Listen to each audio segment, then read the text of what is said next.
이 시간 현장 예배로 또 온라인 예배를 함께 하시는 모든 성도님들께 주님의 은혜가 충만하시기를 바랍니다. 이 시간 말씀을 우리를 찾아오시는 주님을 만나는 가슴 설레는 시간 되시길 바랍니다. 서로 인사 나누겠습니다. 해와 같이 밝은 얼굴로 사랑합니다, 축복합니다 인사 나누겠습니다. 사랑합니다, 축복합니다. 예수님의 기적 시리즈 네 번째 말씀 함께 나누도록 하겠습니다. 신약성경의 4개의 복음서 마태, 마가, 누가, 요한복음에는 예수님이 행하신 여러 가지 기적의 이야기가 곳곳에 기록이 되어 있습니다. 그 중에 어떤 기적은 마태복음에만 기록이 되고 어떤 복음은 누가복음에만 기록이 되어 있습니다. 우리가 살펴본 이 3가지 기적, 혼인잔치의 기적, 왕의 신하의 아들을 살리신 기적, 또 지난 시간에 베데스다의 병자를 고치신 이 기적, 이 3개의 기적은 4개의 복음서 가운데 요한복음에만 기록되어 있습니다. 제가 신학대학원 입시를 준비할 때 성경 가운데 어떤 기적이 어떤 복음서에 기록되어 있는지 외우느라 아주 고생했던 기억이 지금도 생생합니다. 그런데 참 외우기 쉬웠던 기적이 하나 있는데 4개의 복음서에 다 기록되어 있는 유일한 기적이 하나 있습니다. 그것이 바로 오병이어의 기적이에요. 마태, 마가, 누가, 요한 이 성경의 기자들이 보았던 수많은 기적 가운데 가장 인상적이고 가장 충격적이고 가장 은혜스럽고 놀라웠던 기적이기 때문에 이 기적은 반드시 온 세상에 꼭 전해져야 할 기적이라 생각했을 것이고 성령의 감동 가운데 기록되고 보존되어 오늘에 이르게 되었습니다. 이 기적은 남녀노소 누구나 알고 있고 누구나 좋아하는 기적입니다. 주일학교 아이들에게 설교하면 듣는 아이들도 즐거워하고 전하는 설교자도 행복해지는 그런 기적이죠. 가장 널리 알려져 있지만 그 깊은 의미에 대해서는 가장 덜 알려진 기적, 이 오병이어의 기적입니다. 오늘 요한복음 6장은 우리를 오병이어 기적의 현장으로 우리를 초대합니다. 가나 혼인잔치의 기적이 있었고 왕의 신하의 아들을 살리신 기적이 있었고 베데스다에서 38년 된 병자를 고치신 기적이 있었습니다. 시간이 흐르면서 예수님의 기적을 목격한 무리들이 예수님을 따르기 시작했고 그 무리들은 점점 더 많아졌습니다.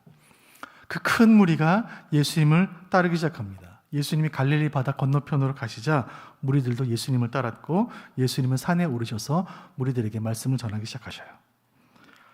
이때를 요한복음 6장 4절은 이때를 이렇게 설명하는데 6장 4절 보겠습니다. 시작. 마침 유대인의 명절인 유월절이 가까운지라. 그때는 유월절이 가까우고 있는 그런 시절이었습니다. 유대인들에게 유월절의 의미는 정말 각별합니다. 유월절 그 밤을 여러분 기억하시죠? 여호와의 천사가 칼을 빼들고 이스라엘을 괴롭히는 애굽을 다니면서 애굽의 초태생을 다 치던 그 밤에 온 애굽이 첫 아들을 잃은 슬픔과 비통에 빠져있던 그 심판의 밤에 그 백성 이스라엘은 보존하시고 구원하심으로 이스라엘은 하나님의 백성이요 하나님은 이스라엘의 하나님 되신 것을 온 천하에 드러내신 그날이 유월절이에요. 이 유월절은 바로의 노예에서 하나님 백성으로 다시 태어난 날이고 이제 더 이상 그들이 우상을 섬기는 이방 군주의 지배를 받는 노예가 아니라 만군의 여호와 하나님의 다스리심을 받는 친백성 된 것을 기념하는 날이며 모든 수치와 치욕을 씻어내고 자유와 해방과 생명과 구원이 선포된 날, 그날이 유월절입니다. 바로 그 유월절이 다가오고 있었어요. 1500년이 지나면서 이제는 민족 최고의 명절이 된 유월절을 맞이하는 유대인들의 마음을 상상해 볼 수가 있습니다. 1500년 전에 그들의 조상은 당시에 최강의 제국이었던 애굽에서 식민지 생활을 하고 있었고 1500년이 지난 지금 예수님 시대가 되었을 때 그들은 또다시 당시의 최강의 제국인 로마에 의해 지배를 받고 있었으니 그때 출애굽의 역사를 일으키신 하나님께서 우리를 로마로부터 다시 한번 건져내셔서 우리를 새롭게 인도할 구원자, 지도자, 새로운 모세, 새로운 기적에 대한 열망으로 가득하지 않았겠습니까? 그 유대인들에게 예수님께서 기적을 베푸십니다. 기적 중인 기적은 십자가의 기적과 부활인데 그 유월절 기적의 십자가의 기적에 앞서서 우리 예수님은 4개의 복음서에 공히 기록된 신약성경 전체에서 가장 의미심장한 기적을 행하십니다. 이 기적은 제자들을 향한 질문으로 시작이 됩니다. 요한복음 6장 5절 6절 같이 보겠습니다. 시작. 예수께서 눈을 들어 큰 무리가 자기에게로 오는 것을 보시고 빌립에게 이르시되 우리가 어디서 떡을 사서 이 사람들을 먹이겠느냐 하시니 이렇게 말씀하심은 친히 어떻게 하실지를 아시고 빌립을 시험하고자 하심이라. 예수님은 제자인 빌립의 믿음을 테스트하십니다. 이 많은 무리들을 우리가 어떻게 먹일 수 있겠는가? 질문을 던져요. 예수님의 질문을 받은 빌립은 빠르게 머리를 굴려 계산하기 시작합니다. 그의 판단은 신속 정확했습니다. 7절 말씀 보세요. 제가 읽어드립니다. 빌립이 대답하되 각 사람으로 조금씩 받게 할지라도 200데나리온의 떡이 부족하리이다. 빌립은 신속하고 정확하게 실패를 예측했습니다. 하나님의 일을 하다 보면 그런 사람들이 있어요. 빠르게 실패를 계산하는 사람들. 왜 안 되는지 이유를 분석해서 이래서 안 됩니다라고 말하는 분들이 있어요. 예수님 불가능합니다. 안 돼요. 빌립은 계산이 빠른 비관론자였어요. 왜 안 되는지 이유를 찾아냈지만 문제를 해결하지는 못합니다. 이번엔 다른 제자가 문제 해결을 위해 나섭니다. 안 되는 이유를 찾기보다 되는 방법을 찾아야지. 그 신앙인의 자세가 아닌가. 이 다른 방식을 생각해낸 이 제자의 이름은 안드레입니다. 이 안드레가 찾아낸 해결책은 무리 중에 한 아이에게 가서 그 아이의 도시락을 가져오는 거예요. 8절, 9절 보겠습니다. 시작. 제자 중 하나 곧 시몬 베드로의 형제 안드레가 예수께 여짜오되 여기 한 아이가 있어 보리떡 5개와 물고기 2마리를 가지고 있나이다. 그러나 그것이 많은 사람에게 얼마나 되겠사옵나이까. 안드레는 문제를 해결하기 위해 최선을 다하는 사람이에요. 이 안드레가 최선으로 수고한 결과는 우리가 가진 것이 얼마나 적은지를 확인한 것이고 우리의 능력이 얼마나 부족한지를 확인한 것뿐이에요. 우리가 얼마나 절망적인지를 확인시켜 줄 뿐이었습니다. 빌립의 빠른 계산도 안드레의 최선의 노력도 이 문제를 해결할 수 없었습니다. 빌립은 이 문제가 얼마나 큰지를 확인시켰고 안드레는 우리가 얼마나 작은 존재를 확인시켰어요. 이 두 사람의 실패를 통해 한 가지가 분명해졌습니다. 이 문제를 해결하기 위한 유일한 방법은 주님께서 개입하시는 것이다. 그 외에는 방법이 없다. 때로 우리 주님은 그분의 제자들을 한계 상황으로 이끌어 가세요.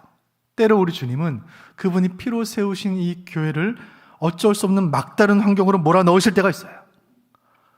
주님 때로 우리를 어려운 상황으로 몰아가세요. 주님께서 우리에게 맡기시는 일은 우리가 할 수 있는 일, 가능한 일, 늘 해왔던 일, 익숙한 일, 그동안 잘해왔기 때문에 이번에도 별탈 없이 할 수 있는 그런 일들만 맡기시는 것이 아니에요. 때로 우리의 계산으로 안 되는 일, 우리의 노력으로 도무지 되지 않는 일, 한 번도 해보지 않은 일, 때로 전 세계 모든 교회를 코로나 상황으로 몰아넣으실 때가 있고, 때로 우리 경제 상황을 최악의 상황으로 이끄실 때가 있고, 때로 우리 부부 관계와 우리 가족들의 관계를 최악의 상황으로 몰아넣으실 때가 있습니다. 아, 여기가 한계구나. 더 이상은 못하겠다. 끝이구나. 나는 끝났구나. 주님이 하시는 것 아니고는 안 되는구나.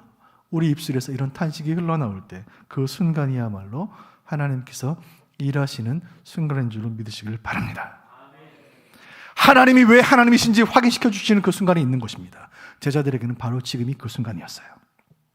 이제 예수님께서 6월절을 기다리는 유대인들을 향하여, 한계 상황에 부딪힌 제자들을 향하여, 또 이 말씀을 묵상하는 모든 시대의 성도들을 향하여, 바로 저와 여러분을 향하여 나사렛 예수는 그저 갈릴리 목수가 아니고 그저 수많은 유대교 랍비 중에 한 사람이 아니고 전능하신 하나님이라는 사실을 보여주실 차례가 되었습니다. 상상을 초월하는 방식으로 일하십니다. 11절 말씀 보겠습니다.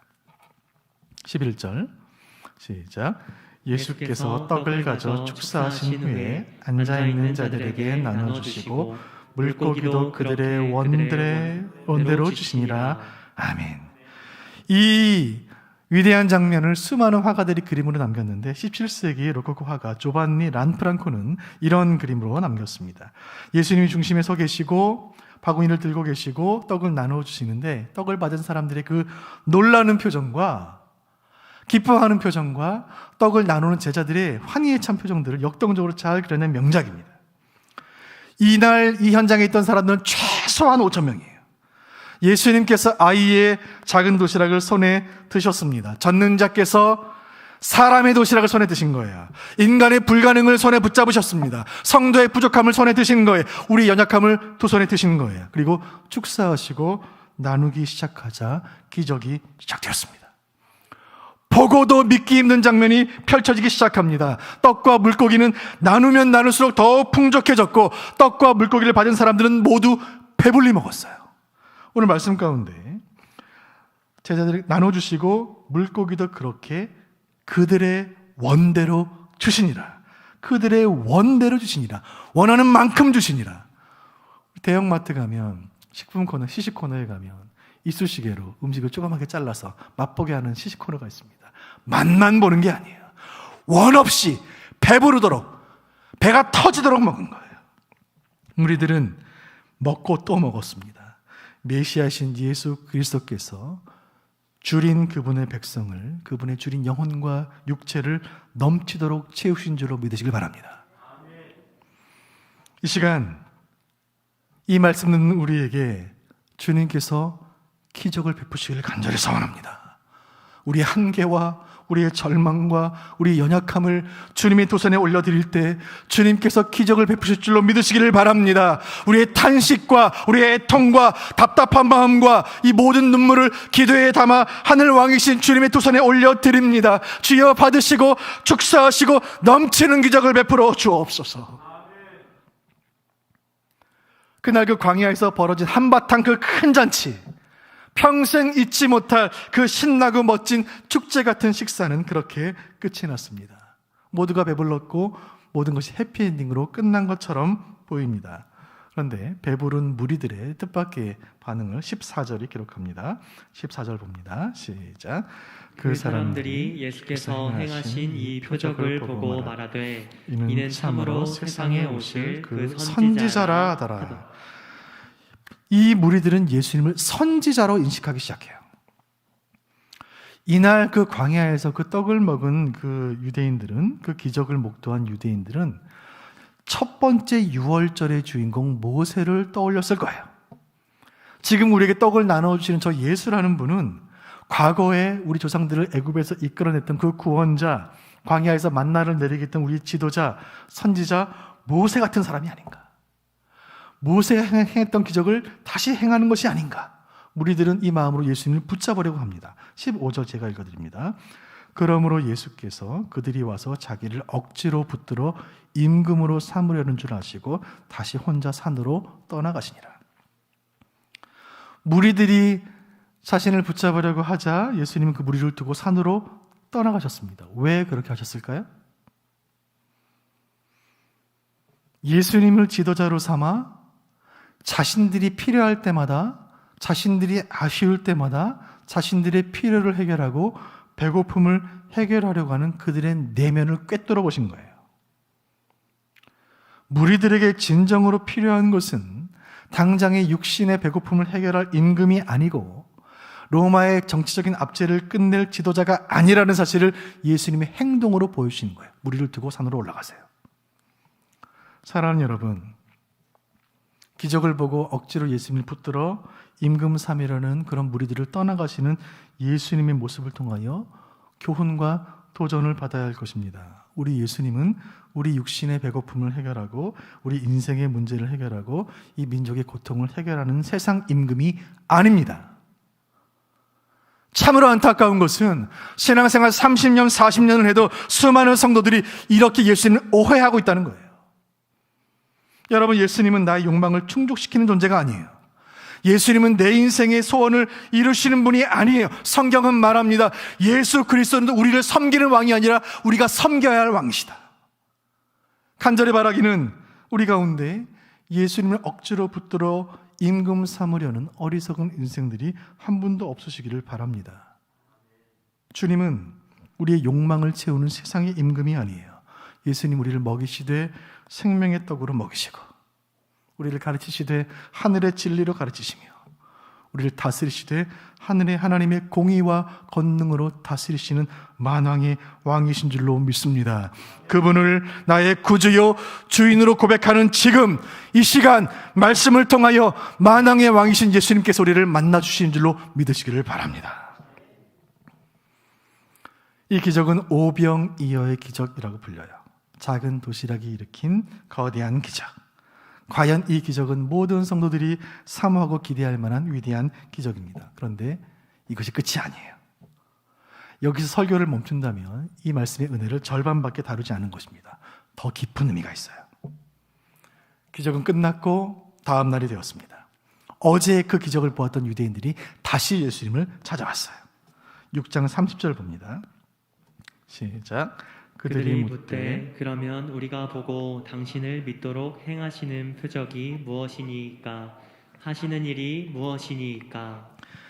이 요한복음을 기록한 사도 요한은 이 기적이 표적이라고 말해요. 기적이 있고 표적이 있어요. 기적이라는 말은 미라클, 표적은 사인. 기적은 사람이 할 수 없는 어떤 일들이 일어났을 때 기적이다라고 말해요. 표적은 예수님을 증거하는 게 표적이에요. 기적은 일어난 사건에 관심을 두지만 표적은 기적의 주인공을 바라보게 합니다. 마태, 마가, 누가복음은 기적 자체를 기록해요. 요한복음은 기적을 행하신 분이 누구신지에 더 관심을 가져요. 물고기가 몇 마리였는지, 떡이 몇 개였는지, 몇 광주리가 남았는지보다 훨씬 더 중요한 것이 여기에 있습니다. 이 기적을 행하신 분은 과연 누구신가? 이 기적의 깊은 의미에 대한 본격적인 토론이 시작이 됩니다. 요한복음 6장 31절 보겠습니다. 시작. 기록된 바 하늘에서 그들에게 떡을 주어 먹게 하였다 함과 같이 우리 조상들은 광야에서 만나를 먹었나이다. 예수님을 찾아온 무리들은 그들의 조상들이 먹었던 만나 이야기를 꺼내요. 광야에서 수많은 사람들이 떡을 먹고 배불렀던 이야기는 이미 우리 역사의 과거에 있었던 일입니다. 모세라는 지도자가 광야에서 하늘에서 떡을 내려 만나를 내려 수많은 백성들이 먹고 배불렀던 일을 우리는 이미 알고 있습니다. 이 과거의 그 만나의 사건과 이 오병이어의 기적, 이 둘 사이에는 실제로 여러 공통점이 있습니다. 배고픈 수많은 백성들이 광야에 모여서 떡을 먹고 배불렀다. 공통점이에요. 그런데 중요한 차이가 있습니다. 모세가 내린 만나는 먹어도 죽는 떡이지만 예수님은 먹으면 사는 생명의 떡입니다. 예수님이 6장 35절에 이렇게 말씀하십니다. 오늘 설교의 제목이에요. 같이 봅니다. 예수께서 이르시되 나는 생명의 떡이니 I am the bread of life. 나는 생명의 떡이다. 요한복음을 읽다 보면 나는 무엇무엇이다. 나는 무엇무엇이다. 예수님께서 자기 자신을 백성들에게 알리시는 예수님의 자기 선언 7가지가 나와요. 나는 생명의 떡이다. 나는 세상의 빛이다. 나는 양의 문이다. 나는 선한 목자다. 나는 부활이다. 나는 길이요 진리요 생명이다. 나는 포도나무다. 이 7가지 예수님의 자기 선언 가운데 첫 번째, 나는 생명의 떡이다. 내가 누군가? 나는 생명의 떡이다. 떡이라는 말을 들었을 때 우리 한국 사람들은 명절에 먹는 특별한 음식 혹은 뷔페 가서 다른 거 맛있게 먹고 후식으로 하나 콕 찍어 먹는 떡 정도로 생각할 수 있습니다. 그러나 이 떡을 우리 서양인들에게 영어 성경들은 브레드로 번역해요. 서양인들에게는 빵, 한국인들에게는 밥, 하루 세 끼 매일매일 반드시 먹어야 하는 양식, 먹으면 살고 안 먹으면 죽는 양식. 나는 생명의 양식이다. 예수님 말씀하세요. 나를 살기 위해서는 반드시 나를 먹어야 한다. 나는 생명의 떡이다. 이 가르침을 주시기 위해 오병이어의 기적을 행하신 거예요. 그 광야에서 예수님 축사하시고 나누어진 그 떡과 보리떡과 물고기를 먹고도 예수님이 생명의 떡이라는 사실을 깨닫지 못했다면 그것은 아무런 기적도 체험한 것이 아니에요. 오늘 이 오병이어의 기적이 주는 더 깊은 의미 3가지를 차례로 살피려고 합니다. 그 첫 번째 의미, 예수님이 생명의 떡이다. 이것이 무슨 의미인가? 첫 번째는 예수님은 영생의 떡이라는 뜻이에요. 같이 읽어봅니다. 시작. 영생의 떡. 6장 54절 같이 봅니다. 시작. 내 살을 먹고 내 피를 마시는 자는 영생을 가졌고 마지막 날에 내가 그를 다시 살리리니. 주님이 생명의 떡이라는 말씀은 영생을 주시는 떡이라는 뜻이에요. 오늘 말씀 가운데 예수님께서 내 살을 먹고 내 피를 마시라고 말씀하세요. 나를 먹으라. 예수님의 살을 먹고 예수님의 피를 마신다는 뜻은 예수께서 우리를 위하여 십자가에서 찢길 몸과 예수님 우리를 위하여 십자가에서 흘리실 피를 믿으라는 거예요. 광야에서 만나를 먹었던 너희 조상들은 다 죽었지만 어제 이 광야에서 오병이어의 떡을 먹은 너희도 언젠가 이 땅에 묻히겠지만 오늘 생명의 떡을 먹으면 너희는 영원한 생명을 누릴 것이다. 우리 예수님은 하나님의 아들 되시고 그분은 영원부터 계셨고 영원까지 계시는 분이신 줄로 믿습니다. 우리가 예수님을 먹으면 영원하신 예수님과 하나가 되어 예수님의 생명으로 영원히 살게 되는 것, 이것이 영생이요 이것이 기독교 신앙의 신비인 줄로 믿으시길 바랍니다. 여러분, 오병이어의 기적은 예수님이 영생을 주시는 생명의 떡이라는 사실을 가르치는 위대한 교훈이에요. 이 오병이어의 기적은 성경의 중심에 있습니다. 마치 거대한 폭풍 가운데 있는 태풍의 중심에 있는 태풍의 눈과도 같고 여러 고속도로가 교차하는 교차로와도 같아요. 모든 기적이 오병이어의 기적에서 만납니다. 유월절 어린 양, 광야에서 내려온 만나, 떡과 포도주를 나누신 성찬식, 주님 십자가에서 찢기신 살과 피, 모든 것들이 오병이어의 기적에서 만납니다. 오병이어는 모든 예언들이 수렴되는 장소요, 모든 은혜가 출발되는 지진의 진앙지가도 같습니다. 겉으로 드러난 기적은 작은 것으로 많은 사람을 먹이시는 기적이에요. 그러나 그 숨겨진 뜻이 있으니 보잘것없는 음식으로 수천 명이 배불렀던 것 같이 작고 연약해 보이는 그리스도의 몸을 통하여, 그리스도의 육체의 그 찢김을 통하여 오고 오는 모든 시대의 모든 인류가 죄사함 받고 영생을 받게 되었으니 이것이 진짜 기적이 아닙니까? 생명의 떡으로 오셔서 그 몸을 찢어 많은 사람들에게 나누어진 그 예수님의 사랑이 기적이고, 나누어도 부족함이 없었던 그 오병이어와 같이 지난 2000년간 세계 열방에서 모든 민족에게 복음을 나누고 생명을 나누어도 조금도 부족함이 없이 복음을 나누면 나눌수록, 복음을 전하면 전할수록 더 충만해지고 더 풍성해지는 생명과 구원의 역사가 기적인 줄로 믿으시길 바랍니다. 사랑하는 성도 여러분, 우리를 살리는 생명의 말씀이 여기에 있습니다. 생명의 떡이신 예수님을 먹으면 영원히 산다. 예수를 먹지 않으면 영원히 죽는다. 오늘 이 말씀 듣는 우리 모두는 생명의 떡이신 예수님을 믿어 영생에 이르는 참되고 영원한 복을 누리시는 은혜 누리시기를 주님의 이름으로 축원드립니다. 예수님의 생명의 떡이라는 것이 무슨 의미인가? 두 번째 의미는 그것은 만족의 떡이라는 뜻이에요. 같이 읽어보겠습니다. 시작. 만족의 떡. 6장 55절 본문 봅니다. 시작. 내 살은 참된 양식이요 내 피는 참된 음료로다. 아멘. 예수님은 그분의 몸이야말로 참된 양식이요 그분의 피야말로 참된 음료라고 말씀하십니다. 예수님의 생명의 떡이라고 말씀하시는 그 의미는 예수님만이 우리를 진정으로 만족해 하시는 분이라는 뜻이에요. 오늘 요한복음 6장 이야기를 예수 믿지 않는 사람들이 읽으면, 기적을 믿지 않고 예수님 믿지 않는 사람들은 이렇게 말해요. 말도 안 된다. 이것은 실제로 일어난 기적이 아니고 그날 작은 아이가 도시락을 꺼낸 것을 보고 어른들도 민망해서 부끄러워서 자기가 감춰온 도시락을 다 꺼낸 것이고 서로 다 도시락 꺼내서 수천 명이 도시락 나눠 먹은 것이다. 이렇게 말하는 사람들이 있어요. 예수님 믿지 않고 기적을 거부하는 사람들이 한심한 소리예요.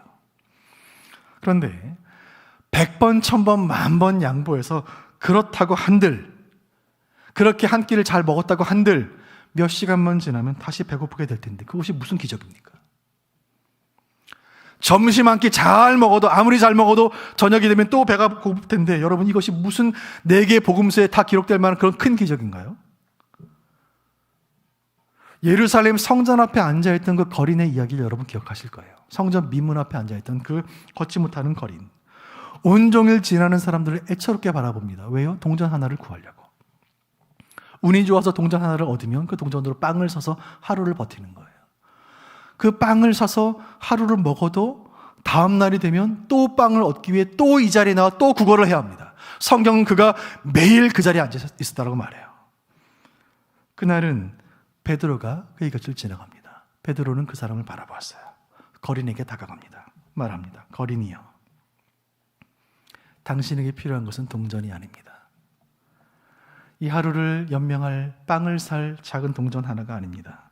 당신에게 필요한 것은 생명의 떡이신 예수님입니다.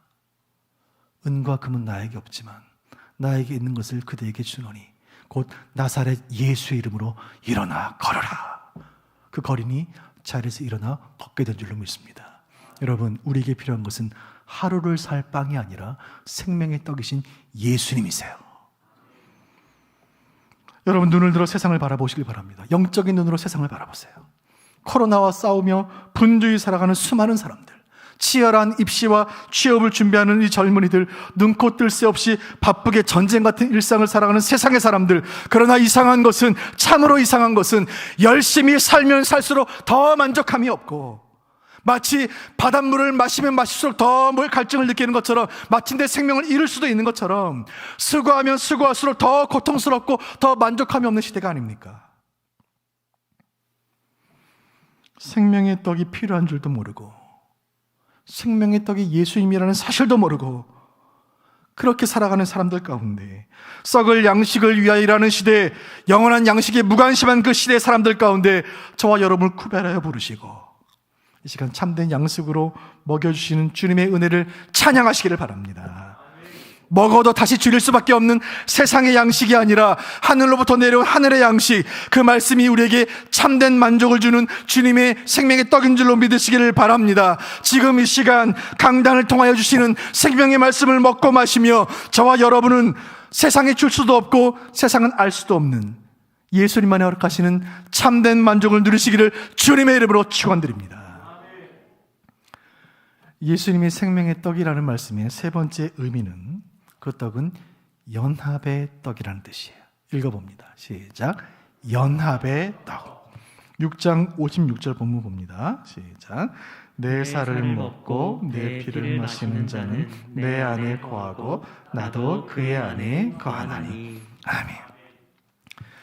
예수님이 생명의 떡이라는 뜻은, 그 생명의 떡인 예수님을 먹으면 예수님이 우리 안에 거하시고 우리가 예수님 안에 거하는 신비한 일이 일어난다는 거예요. 이것을 연합이라고 말해요.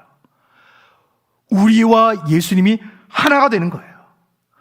예수님의 몸이 내 몸이 되고 예수님의 피가 내 피가 되는 거예요.